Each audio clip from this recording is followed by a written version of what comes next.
एठी सरकार बदलैबा पई औ युवपीढ़ी नुहे कुनी छुआ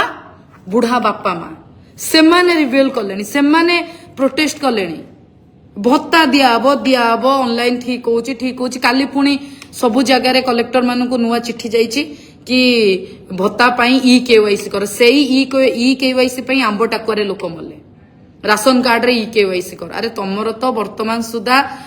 सबु गाँ को तमे टावर दे पारिलनी सबु जगार नेटवर्क नाही सबु जगार इंटरनेट कनेक्शन नाही ई केवाईसी लोक करिवे केमिति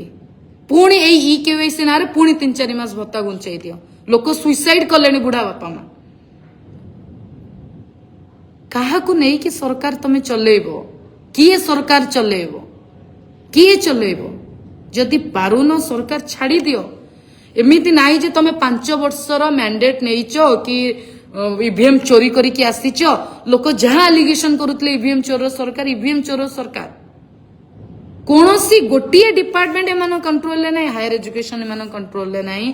लॉ डिपार्टमेंट कंट्रोल ले नहीं वुमेन एम्पावरमेंट कंट्रोल ले नहीं एजुकेशन सिस्टम कंट्रोल ले नहीं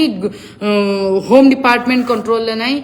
को डिपार्टमेंट रो काम सुरुखुरे चली जे राजस्व विभाग रो तो नाई नथिबा हैरान पार्ट प्लॉट रजिस्ट्रेशन वगैरह वगैरह रे तो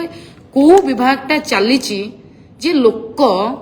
तम उपरे भरोसा करिवे एवं जो कुनी कुनी पिला मानकर पाठ पढ़ा बही कथा काली पुणी शिक्षा काली पुणी शिक्षा मंत्री कहिसंती कि